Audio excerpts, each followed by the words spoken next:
viene Hechos 18, 24. Llegó entonces a Éfeso un judío llamado Apolos. ¿Cómo se llamaba? Apolos.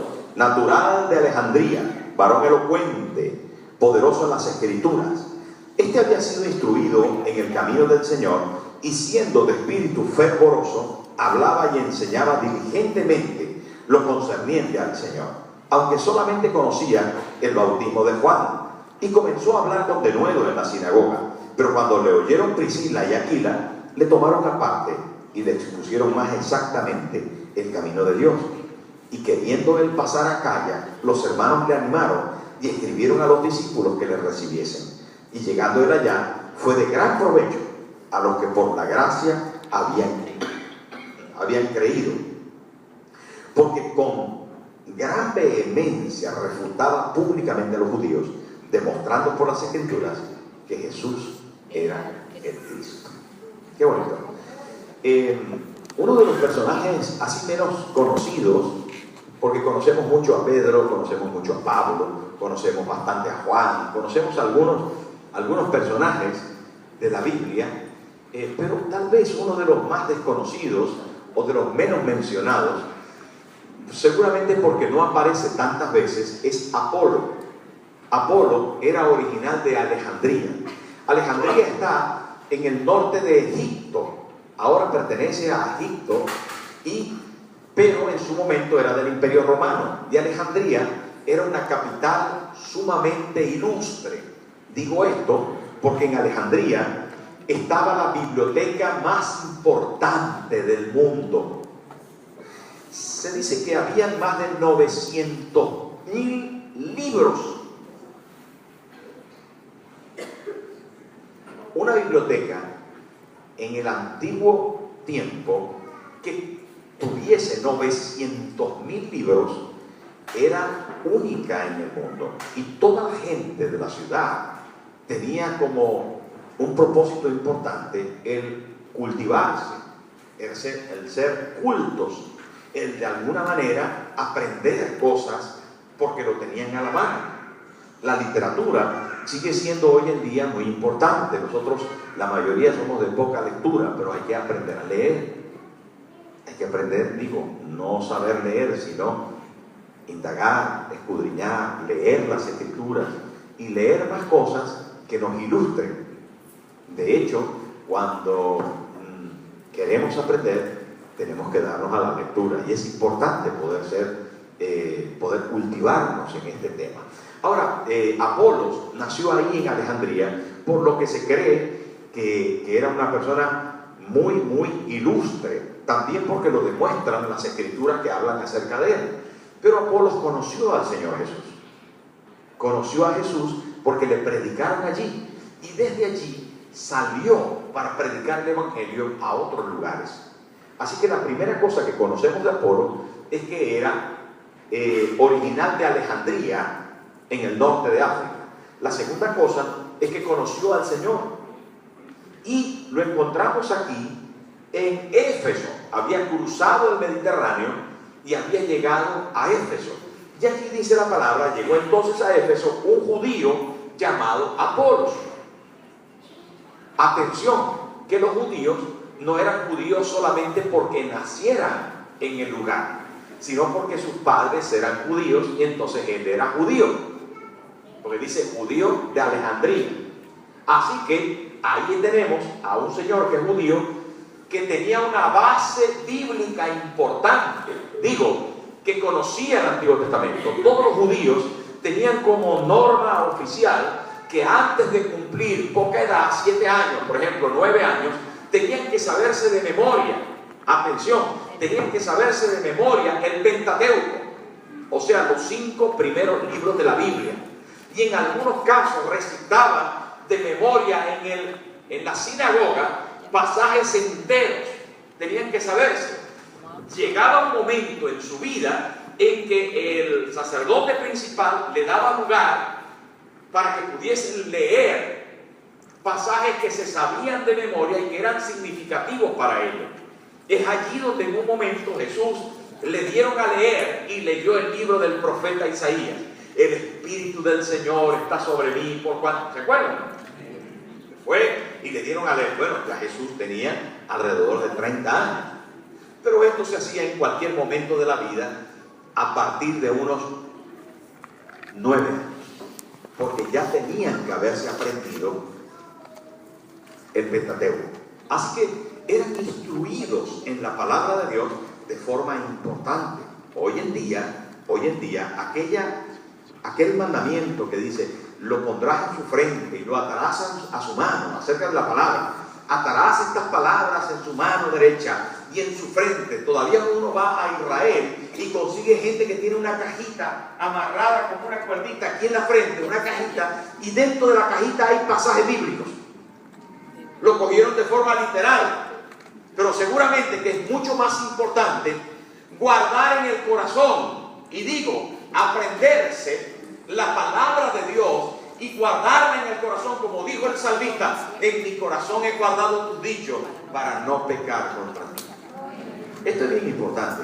Así que Apolo no solamente era de padre judío, sino que esto le permitió entender la palabra de Dios desde niño y además culturizarse en una ciudad que era importante en su cultura. Y aquí lo encontramos, hermanos. Dice la Biblia, varón elocuente, más poderoso en las Escrituras. Pregunto yo, hermano, ¿qué te hace poderoso? ¿La habilidad que te permite el dinero? ¿Qué te hace poderoso? ¿La capacidad de trampear y de ser hábil para algún que otro? No. ¿Qué te hace poderoso? ¿La fuerza? ¿La estatura? ¿El volumen? ¿El apellido que has heredado? ¿Qué te hace poderoso? En este caso, a Apolo lo hizo poderoso el conocer las Escrituras. Poderoso en las Escrituras. Qué bueno comprender este asunto, hermano, porque algunas veces ignoramos la palabra. Y saben que el poder que trae la palabra es el poder de la fe, el poder del comprender lo que Dios es capaz de hacer cuando creemos en Él. Poderoso en las Escrituras. Las Escrituras, hermano, las Escrituras, la palabra de Dios como tal, tanto el Antiguo como el Nuevo Testamento, tanto las revelaciones de cómo Dios actuó en el Antiguo Testamento a través de los hombres, como en el Nuevo Testamento a través de Cristo, de los apóstoles, de cada discípulo. El conocimiento de las Escrituras nos llena de poder de Dios. Poder de Dios. ¿Saben, amigos?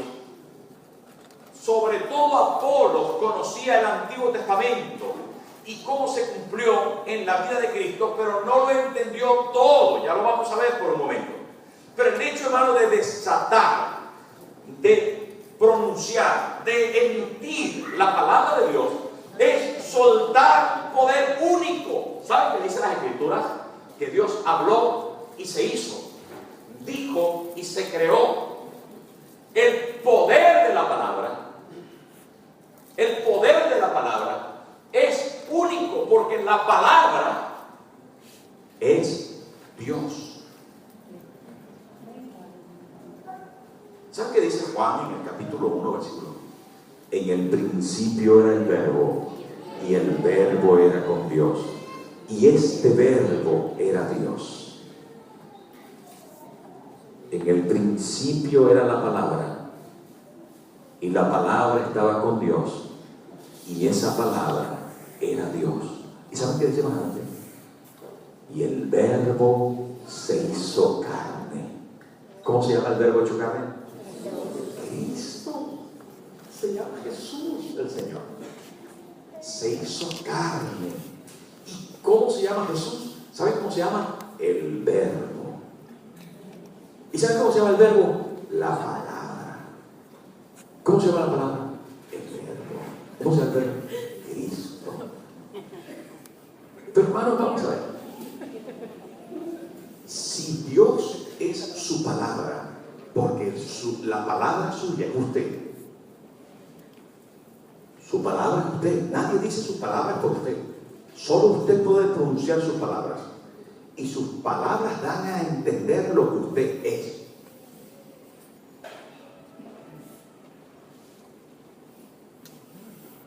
cuando Dios dice su palabra, Él se expresa.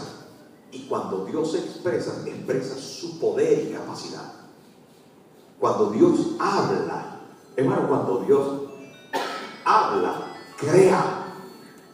Cuando Dios habla, fomenta cosas. Se da lugar, hermano, ¿saben qué? Si algo es Dios, ¿saben qué es Dios?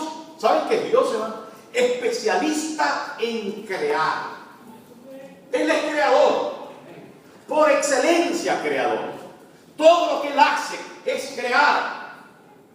Cuando Él habla, crea. ¿Qué crea? Crea fe, crea cosas, crea hombres, crea animales, crea montañas. Cuando Él habla, crea estrellas, crea cielos, crea milagros, crea provisiones. Cuando Dios habla, hermano, cuando Dios habla, nada se queda igual, porque cuando Él habla, crea, porque Él es creador, Él es sustentador, Él es Dios de amor. ¿Qué es Dios? Dios es espíritu, y cuando habla, fomenta espíritu.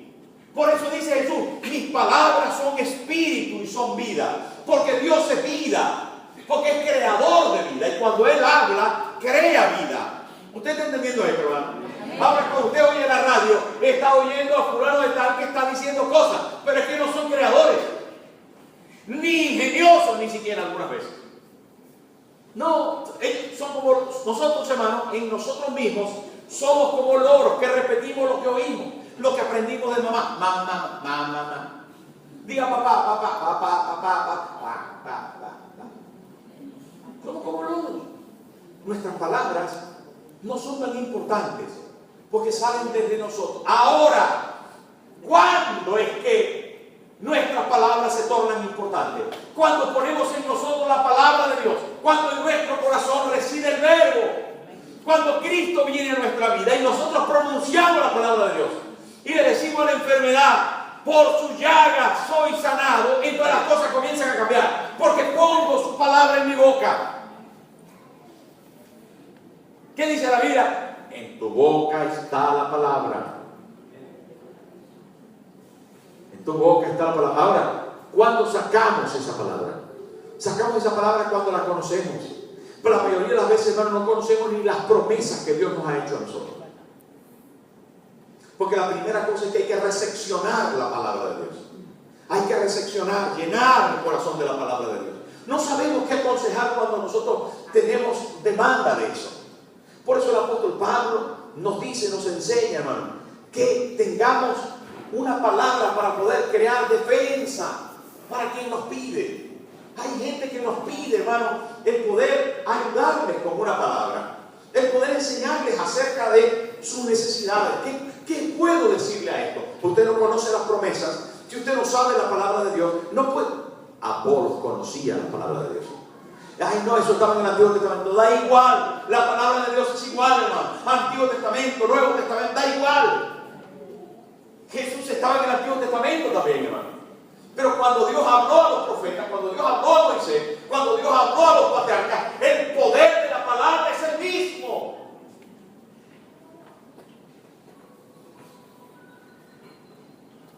Tenemos que aprender la palabra.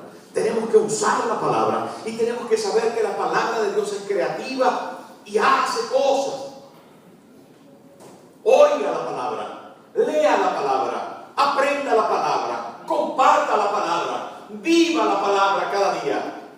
Es bonito, hermano, ponerse a decir, ¿qué dice aquí acerca de Apolo? Voy a ver, dice, poderoso en las Escrituras. Wow, o sea que las Escrituras me pueden hacer poderoso. Sí, sí. Porque la palabra de Dios dentro de mí, de repente cogí la Biblia y la metía dentro de mí.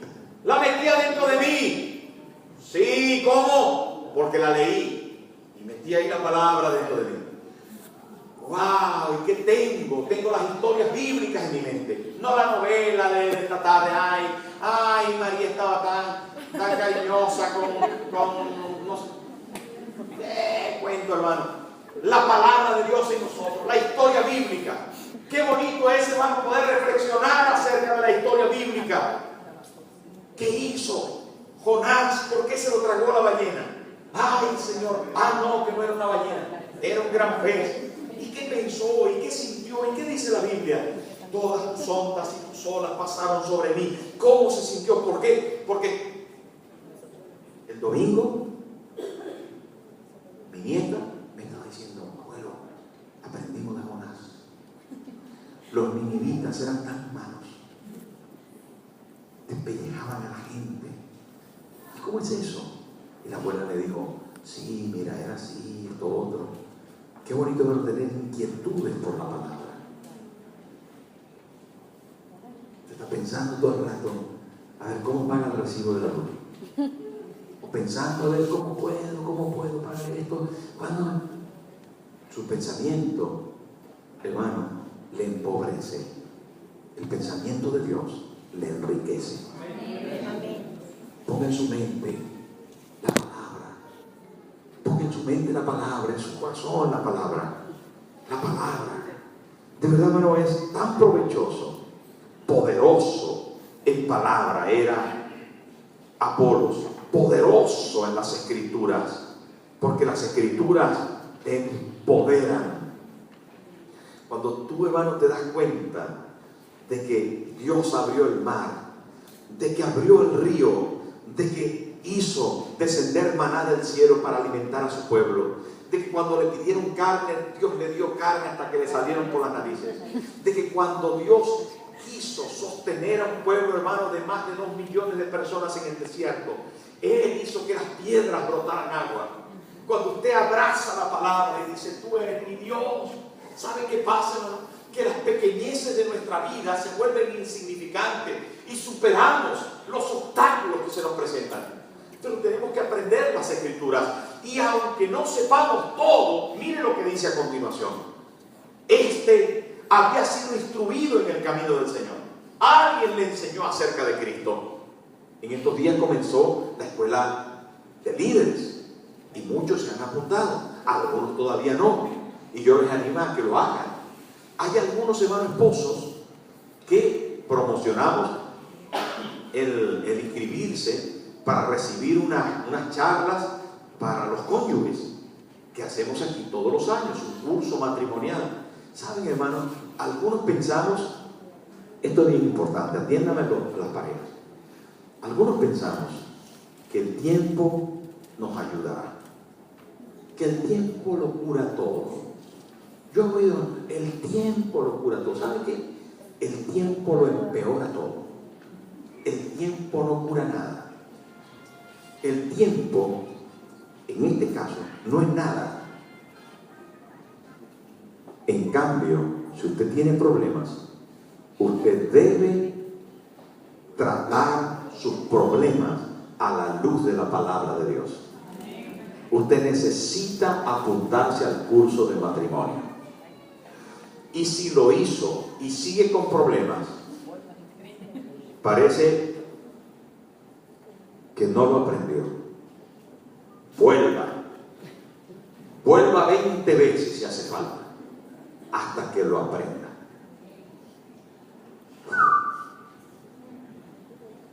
Usted necesita arreglar las cosas en su casa. Yo no sé si me estoy explicando, ¿no? Porque algunas cosas no se me quedaron, algunas cosas no las aprendí, las oí por un lado y se me salió por el otro. Entonces necesitamos de verdad, porque ¿qué principios manejamos en los cursos matrimoniales? Los de la palabra. ¿Qué enseña la palabra de Dios? ¿Cuántos han estado en cursos matrimoniales? A ver la mano. Los que han estado en cursos. Miren ese montón de gente. Baje la mano, les felicito. Pero hay algunos que todavía no han estado y necesitan estar, hermano. Dedique un ratito a su cónyuge. Dedique un ratito a aprender la palabra de Dios. Porque es importante. Este señor era poderoso en las escrituras, pero dice la Biblia, este había sido instruido en el camino del Señor. Alguien le habló de Jesús, alguien le instruyó, pero evidentemente, mire lo que sigue a continuación. Y siendo de espíritu fervoroso, hago un paréntesis aquí antes de llegar a donde quería llegar. ¿Qué es espíritu fervoroso? ¿Ah? Esta gente que es viva, que tiene fervor. Fervor y pasión no son los mismos, pero se puede asumir que es alguien que tiene brío, que tiene vivacidad, que tiene, ¿qué más? ¿Ah? Aferrado, que tiene ¿qué? Proactivo, que es, ¿qué decía usted? Que tiene ganas, ¿qué vas a decir, Pablo? ¿Ah? Temperamento, que tiene ¿ah? ¿Qué más? ¿Qué más? Tiene sangre. Espíritu fervoroso, ¿qué llama usted de esto? Fuego, que está vivo. Eso es todo lo contrario, ¿ves? Hermano, no, esa gente no se sabe qué meterle fuego por alguna parte. Este era de espíritu fervoroso. A mí me gusta la gente fervorosa, hermano, aunque se equivoque. Pero la gente fervorosa tiene futuro. Eso no, hermano. Eso no, porque Dios nos quiere vivos, despiertos. Nos quiere activos.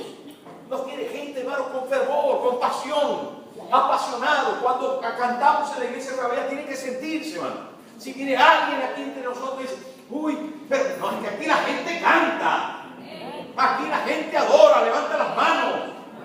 Aquí la gente aplaude. Y si vamos a aplaudir, aplaudimos todo con fuerza y con pasión y servimos con pasión y con fervor. Este apodo era de espíritu fervoroso. Es una cualidad importante. Es una cualidad que te llevará a realizar un servicio efectivo. Entonces usted dice, bueno, hermano, vamos a comenzar el grupo vida.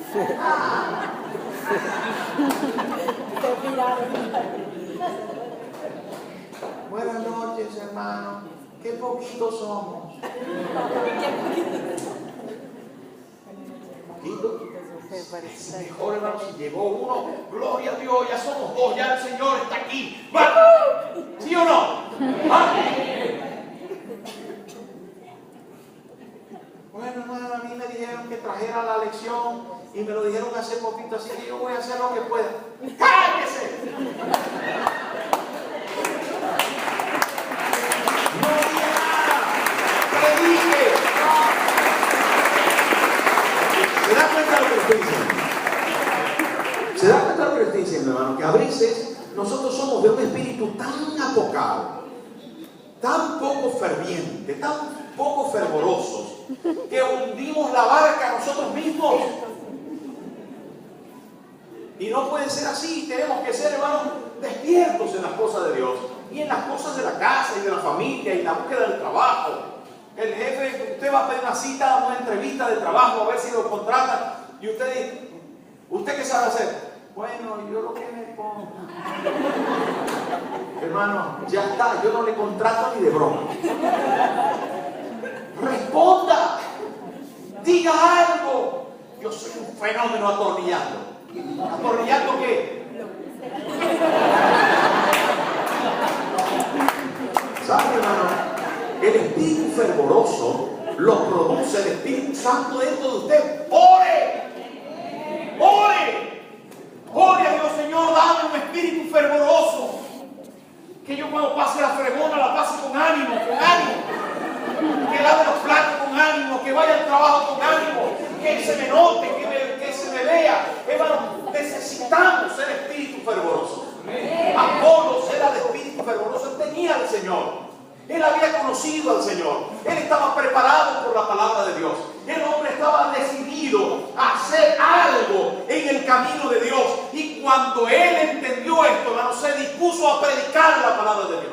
Había ido hasta Éfeso. Pasó todo el mar Mediterráneo. Lo atravesó para llegar a Éfeso, al otro lado de Alejandría. Al otro lado. ¿Por qué? Porque tenía ese fervor, esa pasión. Hay que amar con pasión. Hay que ayunar con pasión. Y cuando toque comer, coma con pasión. Hay que hacer las cosas con pasión, hermano, con un poco de sangre.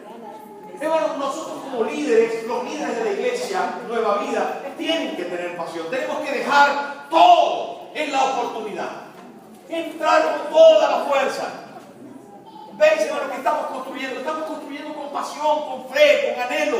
Amén. Estamos construyendo con visión, porque la gente apasionada va por mucho, no va por poquito. No van a comprar con una bolsita plástica. No, no, no. Se llevan el carro, aunque luego echen un kilo de azúcar. Son gente apasionada, despierta. ¿Me entiende, hermano? Y usted tiene que despertar. Tiene que despertar. En el nombre de Jesús.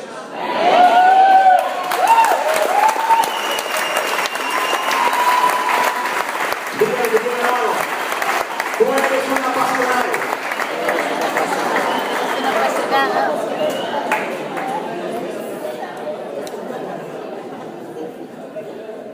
Hermano, dice que es tan importante este término aquí en la palabra de Dios.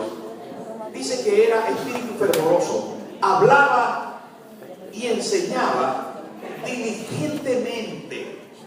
¿Ve? La gente con espíritu apasionado, con fervor, de espíritu fervoroso, lo hacen de forma diligente. Porque hermano, es una actitud. Es una actitud. ¿Sabe por qué a usted no le va mejor en algunos campos? Porque no ha puesto toda la carne en el asador. Y esto tenemos que aprender aún en la relación con nuestra familia, hermano, con nuestro cónyuge, con nuestros hijos. Fíjense que hay hermanos que les da igual algunas cosas y hermanas que les da igual. No, mi amor, después. ¿Cómo que después? ¿Después qué? No. Atienda su tienda. Haga el arroz bien hecho. Haga el arroz bien hecho. Si las albóndigas son redondas, no cuadradas. Haga las cosas bien. ¿Cuántos dicen amén?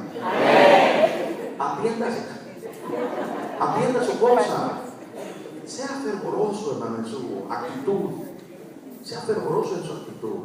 Ame profundamente. Ame. Si va a dar un beso, délo bien. De tornillo. Hermano, si usted va a dar un halago, si va a dar la mano, no dé la mano así. De la mano. ¿Ven esa gente que, ay, hermano,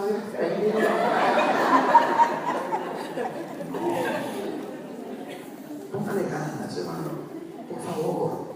¿Saben que estos pequeños detalles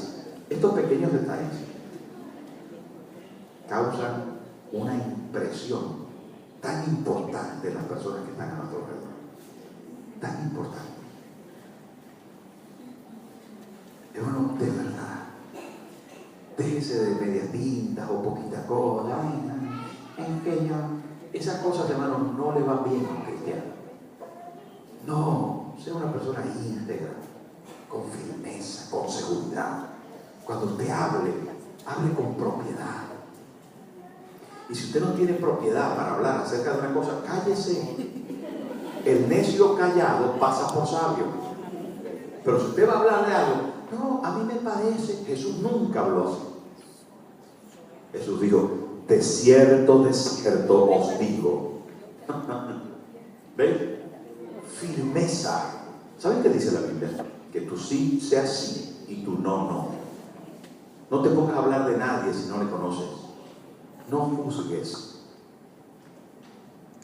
No hagas, hermano, cosas que luego te puedes arrepentir. Sé firme en tu actitud y mantén un espíritu de fervor. Mantén una capacidad, como dice aquí, que era Apolos. Apolos era un fenómeno en esto. Enseñaba diligentemente. O sea, había mirado lo que iba a compartir cuando lo iba a compartir. Él lo hacía de manera diligente. El diligente es el que llega, el que lleva el mensaje y llega. El diligente es el que va a prisa, porque tiene una encomienda. ¿Se acuerda de la diligencia de los pueblos vaqueros? La diligencia era la que iba con 4 caballos, con 2 caballos, con 6 caballos, porque era el transporte más rápido para llegar. Así es el diligente, quiere cumplir su propósito. Y usted tiene que ser diligente en las cosas que Dios le encomendó. tanto las cosas espirituales como las familiares, como las sociales, como las económicas, como las culturales, tiene que ser diligente. Diligente. Si usted, hermano, no es diligente, sabe que es perezoso, mediocre, limitado, fallido, no llega el mensaje, no cumple con el propósito. Y saben que es feo, hermano, el hombre que es o la mujer que es negligente, el que no cumple con el propósito. ¿Saben qué dice Proverbios? Pasé junto al campo del hombre perezoso y vi cómo habían crecido las ortigas y los espinos. Lo miré y tomé consejo. Pregunto yo, ¿cómo está tu terreno? ¿Cómo está el terreno de la relación conyugal? ¿Cómo está el terreno de la economía? ¿Cómo está tu terreno, hermano, de la vida espiritual? ¿Cómo está tu terreno del estudio de la palabra? Del compromiso con las cosas del Señor, del asistir a la escuela para prepararte y servir mejor a Dios. No, es que a mí me da igual, yo oigo al pastor y ya con eso tengo. No, no tenías que tener con eso. Tienes que esforzarte. Y hermano, si a usted le toca cantar aquí, tiene que esforzarse por ser el mejor cantante y por hacerlo con ánimo. Hay algunos que se paran aquí, hermano, se animan y cantan y tal, y hermano termina de cantar y yo sí canto. No, eso no. Termina la vez. Pero digo yo, qué bonito es el fervor, la pasión, las ganas, ¿sí o no? Dígale al que tiene a su lado, échale ganas. Y hablaba y enseñaba con diligencia lo concerniente al Señor. Y mire ahí, y siendo de espíritu fervor, entonces dice, aunque solamente conocía el bautismo de Juan. Aquí hay una parte muy importante a la que yo me refería antes. Pero solamente conocía ¿qué? El bautismo de Juan. ¿Qué pasa? Que se había quedado en un vacío de conocimiento. Estaba limitado en un asunto. Él no conocía el bautismo de Jesús. No conocía, hermano, el bautismo posiblemente de fuego. No conocía algunas cosas que correspondían a un nuevo tiempo. Se había quedado hasta el arrepentimiento. Y creía en Jesús, porque la Biblia lo dice, habla acerca del Señor antes, pero tenía algunos vacíos en su conocimiento. Eso, hermano, quiere decir que nosotros no tenemos que estar completos, y de que de hecho casi nunca nosotros tenemos todo el conocimiento. Y eso no es problema. El que tiene espíritu fervoroso, el que ha aprendido las Escrituras, el que de alguna forma está poniendo toda la carne en el asador, no tiene que preocuparse si no está completo. Mire, Apolos no estaba completo y nadie de los que estamos aquí estamos completos. Todos necesitamos aprender algo. Ahora, he aquí otra de las importantes cualidades de Apolo, que esta es muy importante para los que queremos avanzar. ¿Usted es de los que quiere avanzar? Amén. ¿Usted quiere avanzar? Amén. Pregúntale al que tiene al lado. Mire la cara. Mire la cara. ¿De verdad quiere avanzar? Sinceramente. ¿O ya está bien así? No. Entonces dice aquí, y comenzó a hablar con denuedo en la sinagoga. Pero cuando lo oyeron Priscila y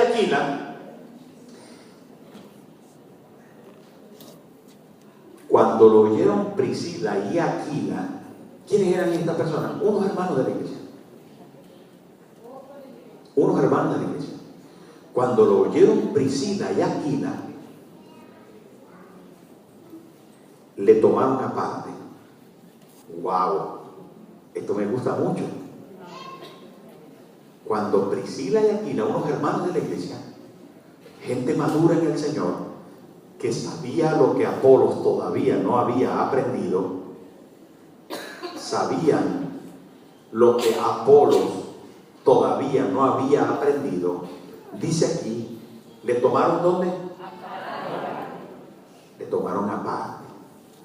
Yo de repente me doy cuenta que este muchacho que está aquí, le falta algo. Entonces le digo aquí publican, no digo nada. Digo, ven conmigo que te voy a decir una cosita. Mira, hermano, a lo mejor aprendido esto y yo te lo quiero enseñar. Porque es que me di cuenta que estaba en esta. Y se lo digo a nivel personal. Y le ayudo. Y él sí es sabio. Gracias, hermano, por enseñarme esto. ¿Qué hizo Apolos? Aprendió la lección con Priscila y Aquila. Priscila y Aquila. ¿Saben? Hay que tener humildad para ser enseñable. Pero hay que tener discreción para enseñar. Hay que tener humildad para ser enseñable. Hay algunos que no quieren aprender nada.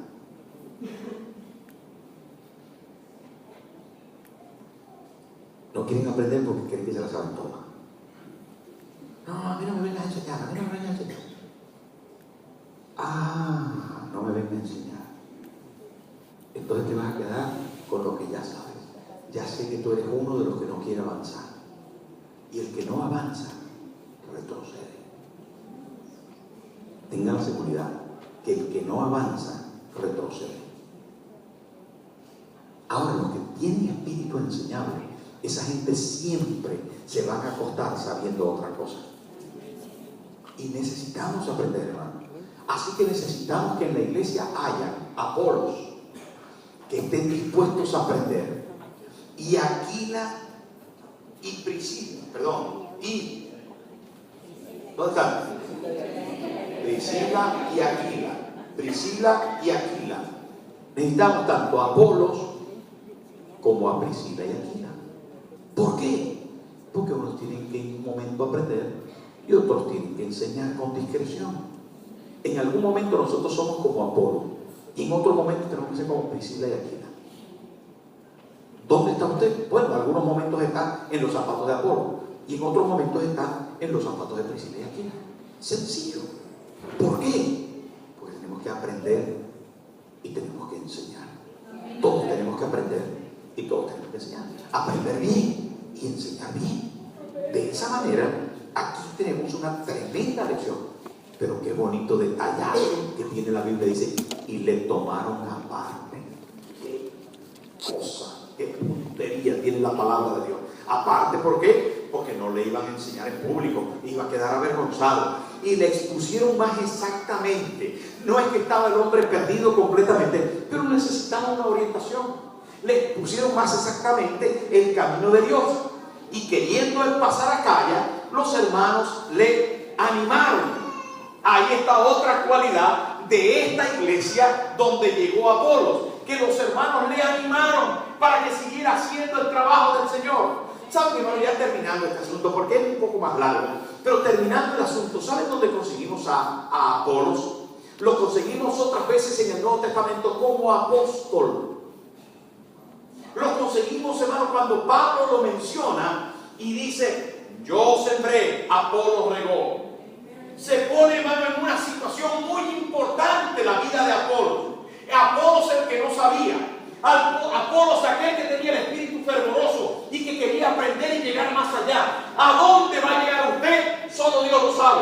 Pero mantenga su espíritu, mantenga su decisión de ser mejor, manténgase en la brecha en el nombre de Jesús.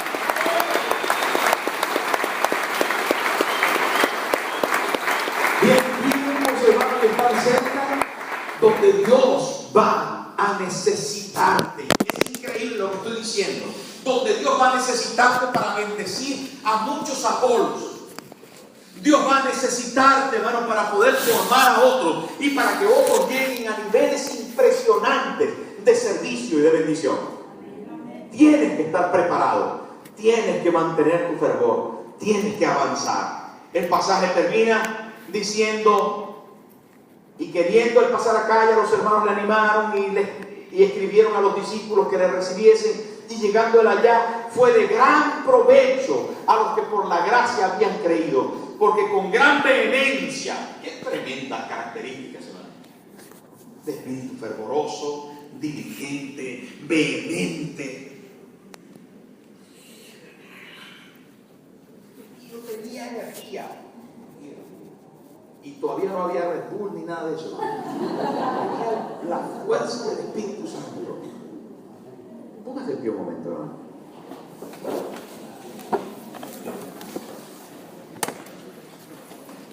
Y le voy a decir la última cosa que aparece aquí. Dice, y con gran vehemencia refutaba públicamente a los judíos, demostrando por las Escrituras que Jesús era el Cristo. ¿Saben cuál era el centro del mensaje y de la vida de Apolos? ¿Saben cuál era la base de su éxito? ¿Saben cuál era, hermano, la razón de su vida? Cristo. Cristo. ¿Saben cuál era, hermano, el dinamo que propulsaba la vida de Apolo? Cristo. Ahí lo dice, hermano. Termina la Escritura diciendo que él hablaba de Cristo. Cristo era el centro de su predicación, de su vehemencia, de su pasión. Cristo era el objetivo de su vida. La predicación de Apolos, hermano, no era del Antiguo Testamento, de Moisés, de Josué. No. Él, hermano, si hablaba de Moisés y de Josué, si hablaba de Isaías o de David, si hablaba de todo, traía a la gente a Cristo el Señor. A Cristo. Porque Cristo, hermano, es la razón de nuestro corazón. Si el mensaje cristiano no es cristocéntrico, le falta. Si su vida personal, si su vida familiar, si su vida empresarial no es cristocéntrica, te falta algo, hermano. No estás haciendo como Apolos. No, usted necesita ser cristocéntrico. Es importante esto, porque por eso somos cristianos. No somos cristianos porque se nos ocurrió, ay, si Cristo era un buen hombre. No, Señor, Él es el centro de mi corazón, es el dueño de mi alma, Él es el Señor de mi vida, el Señor de mi vida. Y Él te va a ayudar a que puedas hacer y tener estas características. ¿Les gustó Apolo? ¿Les gustó más Cristo? Cierren sus ojos, ponga su mano derecha en el corazón y diga conmigo: Señor, yo quiero mejorar. Hoy, por tu Espíritu Santo, enciende en mi corazón un espíritu apasionado, un espíritu fervoroso, diligente. Señor, un espíritu vehemente, que tenga a Cristo el Señor como el centro de mi corazón. Hoy más que nunca, hoy más que nunca, yo quiero amarte y quiero servirte, Jesús. Llévate de mi vida toda cosa que no te agrada. Arranca de mí la pereza, la pequeñez, la insignificancia que pudo haber sido sembrada en mí. Hoy, Señor,